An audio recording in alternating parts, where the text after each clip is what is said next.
When the fraud isn't hidden in the books, it is the books. When the scam isn't a secret, it's the pitch. There's a special kind of evil in selling something you know doesn't work. Ponzi sold returns that didn't exist. Enron sold profits that were fiction. But what happens when the entire product is a lie? When the technology doesn't work, the drug doesn't cure, the innovation is theater. What happens when billion-dollar companies are built on demonstrations that are faked, results that are fabricated, and science that is pure performance art? The victims aren't just investors anymore. They're patients who trusted a blood test, consumers who believed in clean energy, millions of people who bought products that were nothing but expensive props in an elaborate con. 3 companies, 3 industries, 3 catastrophic lies where the fraud wasn't an accounting trick or a hidden scheme. The fraud was the business, and by the time anyone proved it, the damage was already done. Welcome to the era where lying isn't the crime, it's the business model. The pharmaceutical industry has a simple business model: develop drugs that work, get them approved, sell them to people who need them. It's profitable but slow. Research takes years, clinical trials cost billions, FDA approval is a gauntlet, and even when everything works, you're competing against other drugs in a crowded market. A company called Valeant Pharmaceuticals decided there was a faster way. Don't develop drugs, buy them. Don't innovate, acquire. And once you own the drugs, don't compete on quality or effectiveness. Just raise the price, dramatically, repeatedly, without limit. Valeant's CEO was a man named Michael Pearson, a former McKinsey consultant who treated pharmaceutical companies like financial instruments instead of healthcare providers. His pitch to Wall Street was intoxicating. Valeant would slash research and development spending. Why gamble billions on new drugs that might fail? And instead acquire existing drugs with proven markets. Then they'd cut costs ruthlessly, lay off research staff, and jack up prices to maximize profit. It worked. For a while, Valeant was the darling of Wall Street. The stock soared from $20 to $260 per share between 2009 and 2015. Investors loved the model. It was pharmaceutical capitalism distilled to pure profit extraction. Bill Ackman, the billionaire hedge fund manager, invested heavily and praised Pearson as a genius. But the model wasn't brilliant. It was predatory. Valeant would acquire drugs, often older medications without patent protection, but also newer specialty drugs with smaller patient populations. Then they'd raise prices by hundreds or thousands of %. A heart medication called Isuprel that cost $440 went to $3,600 overnight. Valeant bought the rights to 2 life-saving heart drugs and immediately raised their prices by 212% and 525%. They weren't improving the drugs. They weren't investing in better formulations. They were simply charging more because they could, because patients with chronic conditions or life-threatening illnesses don't have the option to shop around. They pay or they die. But the real fraud at Valeant wasn't just the price gouging, it was how they hid the scheme. Valeant created a network of specialty pharmacies, the largest being a company called Philidor that existed primarily to help Valeant manipulate sales figures and insurance reimbursements. These pharmacies would automatically switch patients to more expensive Valeant drugs without doctor approval, forge prescriptions, and use deceptive practices to inflate revenue numbers. When insurance companies refused to cover Valeant's inflated prices, Philidor would resubmit claims under different names or bill patients directly at prices they couldn't afford, then book the revenue even when patients never paid. It was accounting fraud wrapped in a pharmaceutical distribution network. The house of cards collapsed in 2015 when a short seller named Andrew Left published a report exposing Valeant's relationship with Philidor. Once investigators started digging, they found price fixing, insurance fraud, and financial manipulation. The SEC opened an investigation. Congressional hearings were held where Pearson was forced to defend raising drug prices by 5,000%. Valeant's stock collapsed from $260 to $10. Michael Pearson was forced out. The company rebranded as Bausch Health, trying to escape the toxic Valeant name, but the damage was done. Patients had been price gouged, investors had lost billions, and the pharmaceutical industry's reputation, already fragile, took another massive hit. Valeant proved that you could build a multi-billion-dollar company not by creating value, but by extracting it. Not by healing people, but by exploiting their desperation. The fraud wasn't hidden in offshore accounts or complex derivatives. It was the business model, sold openly to investors as innovation, and Wall Street bought it, until they didn't. The electric vehicle revolution was coming. Tesla had proven it was possible. Traditional automakers were scrambling to catch up, and in 2014, a charismatic entrepreneur named Trevor Milton announced that he was going to beat them all, not with electric cars, but with electric trucks. The company was called Nikola Motors, named after Nikola Tesla. The pitch was seductive. Nikola would build hydrogen-powered semi-trucks that produced zero emissions, had longer range than diesel, and would revolutionize freight transportation. The technology sounded amazing, the presentations were slick, and Trevor Milton was a master salesman who promised that Nikola was years ahead of the competition. There was just one problem: the trucks didn't work. Nikola's flagship product was called the Nikola One, a sleek, futuristic semi-truck that Milton claimed had a fully functional hydrogen fuel cell powering an electric drivetrain.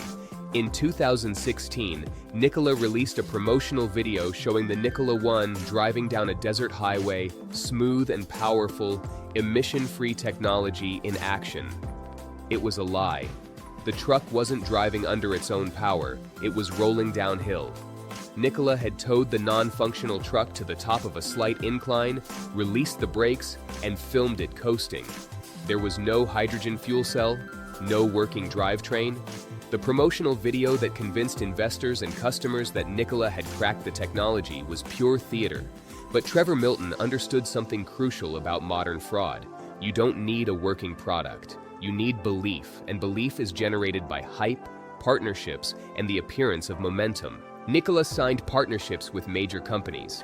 Bosch would provide components.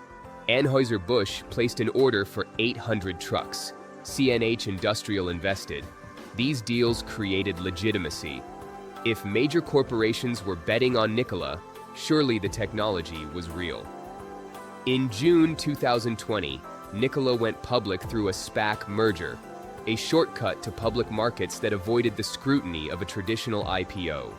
The company was immediately valued at $34 billion. Trevor Milton's personal net worth hit $8 billion.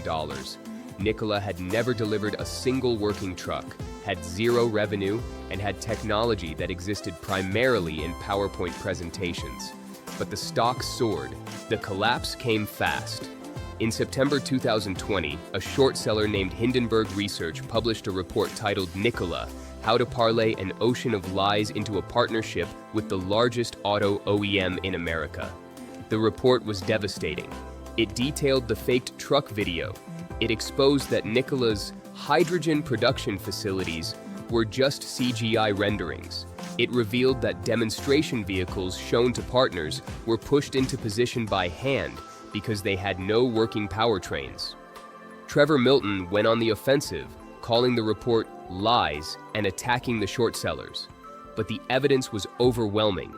General Motors, which had been negotiating a partnership, scaled back its involvement dramatically. Investors fled, the stock collapsed. Milton resigned days after the Hindenburg report. Federal prosecutors opened a criminal investigation. In 2021, Milton was indicted on 3 counts of fraud for lying to investors about Nikola's technology, production capabilities, and orders. In October 2022, he was convicted and sentenced to 4 years in prison. Nikola still exists, trying to rebuild credibility and actually deliver working trucks. But the company's valuation is a fraction of what it was at its peak, and it's facing massive lawsuits from investors who believed Trevor Milton's promises. The Nikola fraud was Theranos for trucks, a charismatic founder selling revolutionary technology that didn't exist, using slick marketing and strategic partnerships to create belief without substance. But it also showed how modern fraud had evolved. Milton didn't need decades like Madoff or even years like Enron. He built a $34 billion fraud in 6 years using social media, SPAC mergers, and the tech industry's willingness to fund anything that sounded disruptive. The product was a lie, but in the modern economy, if you can sell the lie convincingly enough, you can become a billionaire before anyone checks if the product actually works. Palo Alto, California, 2003.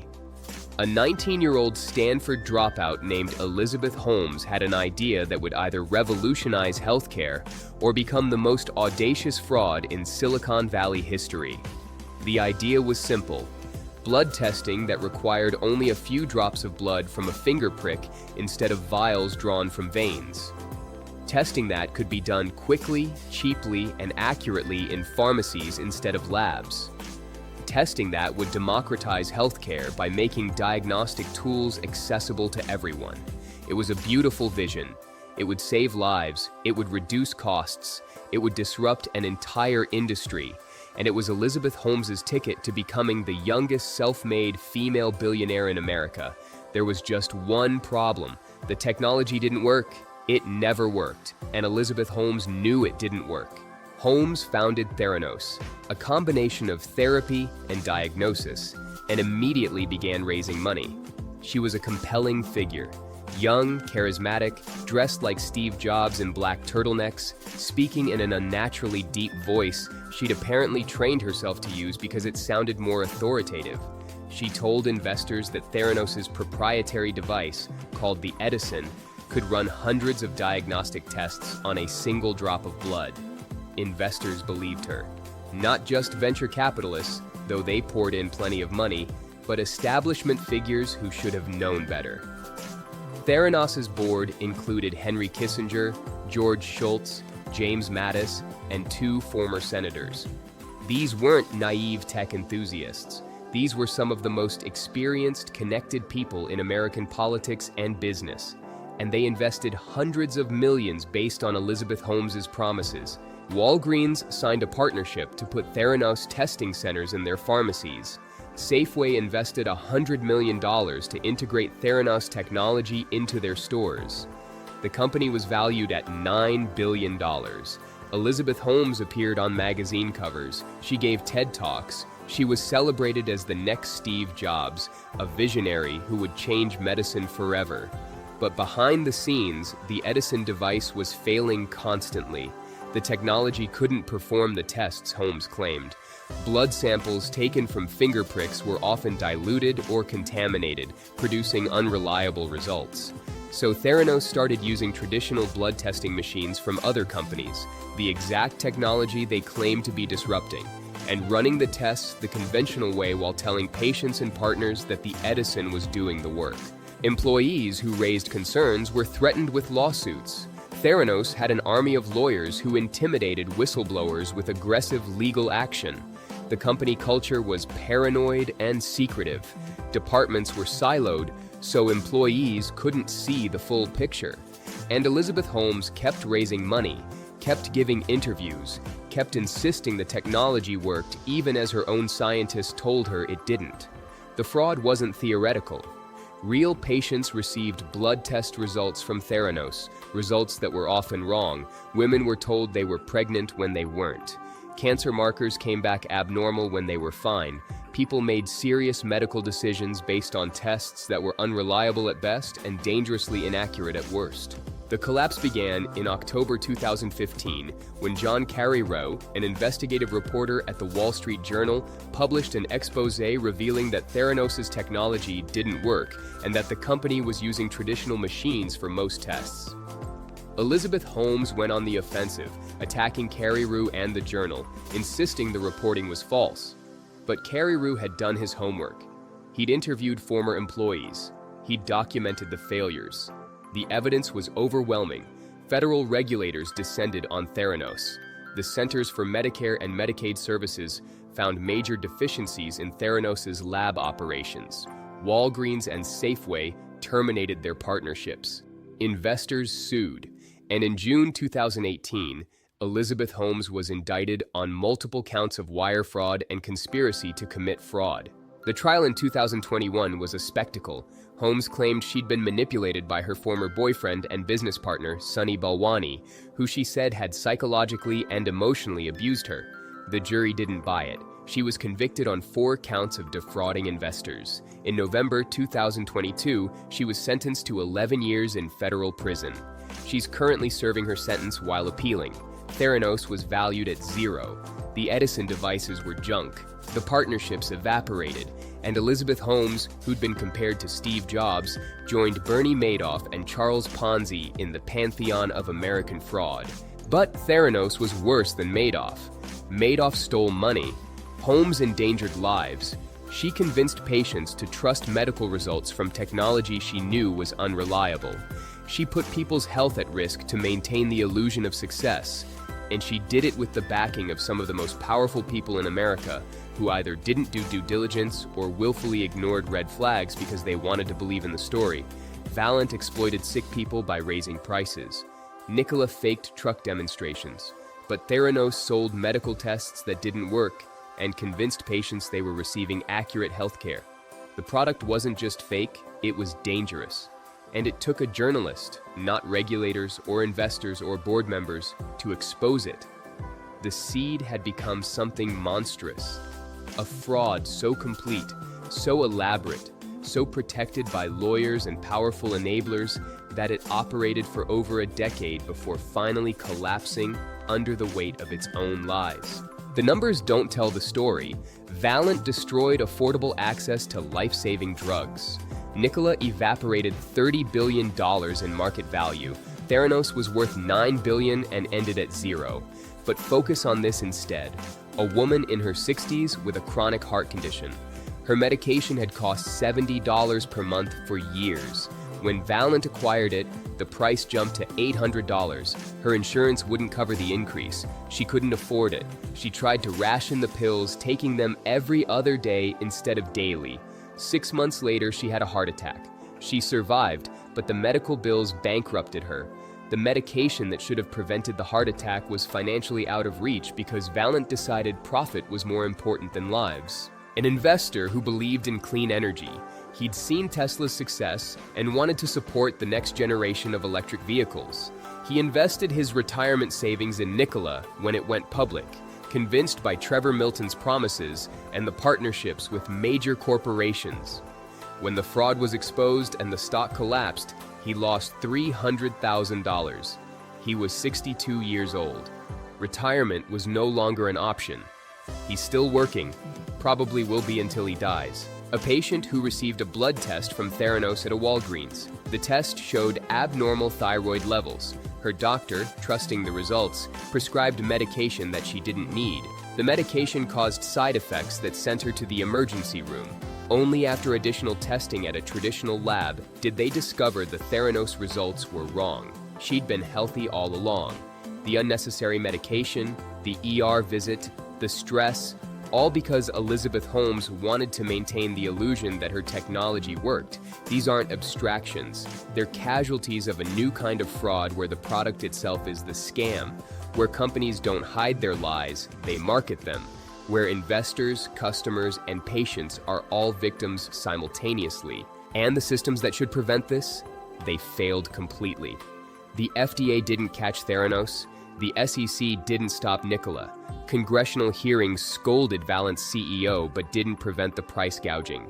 In each case, the fraud continued for years while regulators, auditors, and board members either couldn't or wouldn't stop it. The casualties mounted while everyone looked the other way. 3 days, 9 scams, a clear evolution. Day 1, individuals who lied to investors about returns. Day 2, institutions that lied to everyone about profits. Day 3, companies that lied about their products. The fraud keeps getting more sophisticated, more dangerous, more normalized. Ponzi needed charm and a fake story about postal coupons.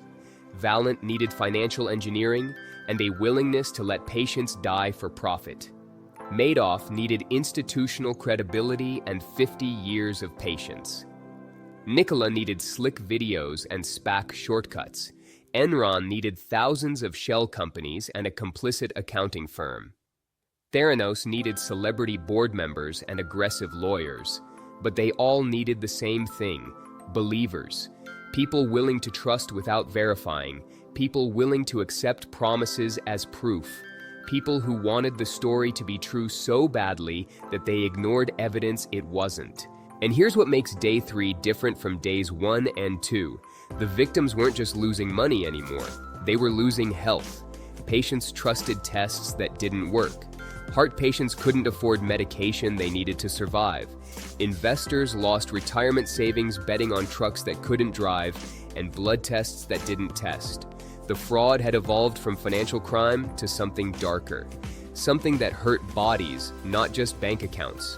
Tomorrow, the scams move one more time, from fraudulent products to fraudulent systems, where the lie isn't a company, it's an entire industry, where the fraud is so big, so systemic, so woven into the economy that when it collapses, it nearly takes everything down with it, where the victims aren't thousands, they're millions, and where the criminals aren't just executives, they're institutions we were told could never fail.